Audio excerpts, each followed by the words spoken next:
आज जैन समाज में यह परंपरा तेजी से बढ़ रही है कि किसी की मृत्यु अगर घर में हो जाए तो पारिवारिक लोग तीसरे दिन अथवा दूसरे दिन ही खारी उठा करके शुद्धता कर लेते हैं और 13वीं कर लेते हैं। रिश्तेदार अथवा सामाजिक लोगों को भोजन करा देते हैं।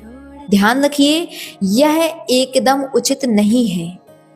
हमारे शास्त्रों में जो तीसरे दिन शुद्धता की बात कही गई है, उसका कारण यह है कि अग्निकायक जीवों की आयु 3 दिन की कही गई है और 3 दिन होने के उपरांत स्वतः ही अग्नि शांत हो जाती है और जब अग्नि शांत हो जाती है उसके उपरांत ही खारी उठाई जाती है।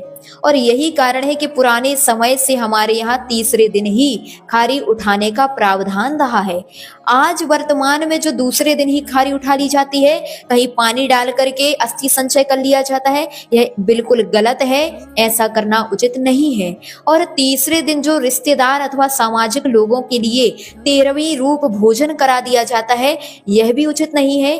क्योंकि आप स्वयं बताएं, जब कोई व्यक्ति पंच कल्याणक अथवा किसी तीर्थ स्थान की ओर जाता है तो वह व्यक्ति घर का त्याग करता है, हाथ में रक्षा सूत्र बांधकर इस प्रकार से नियम लेता है कि घर में जो भी क्रियाएं होंगी उससे मेरा कोई भी मतलब नहीं है, मैं आज से घर का त्याग इतने दिनों तक करता हूँ।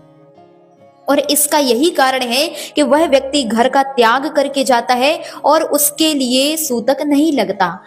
लेकिन आज जो यह क्रिया चल रही है कि उस सूतक जन घर में आकर के रिश्तेदार और सामाजिक लोग भोजन कर रहे हैं, क्या उनके लिए सूतक नहीं लगेगा? जब वह लोग स्वयं घर में आकर के भोजन यहाँ पर कर रहे हैं, उसी घर का भोजन कर रहे हैं, तो उनके लिए भी सूतक का पालन करना होगा। इसीलिए यह बात बिल्कुल ध्यान रखें, अगर किसी का मरण हुआ है तो पूरे 12 दिन तक कोई भी इस प्रकार की क्रिया घर में होना ही नहीं चाहिए।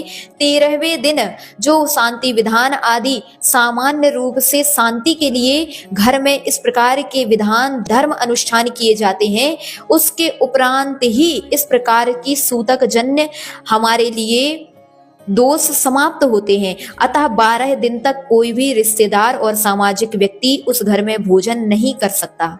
अतः इस बात को ध्यान रखिए, जब उस घर के व्यक्ति, जिस घर में किसी का मरण हुआ है, उस घर के व्यक्ति ना दान कर सकते हैं ना पूजा कर सकते हैं, क्योंकि उनके घर का 12 दिन तक संपूर्ण वातावरण अशुद्ध है। अतः इस बात का ध्यान रखें कि सामान्य दूसरे लोग भी उस घर में जाकर के 13वीं आदि भोजन ना करें। और हमारे शास्त्रों में 13वीं आदि का भोजन का कोई प्रावधान है ही नहीं। एक बात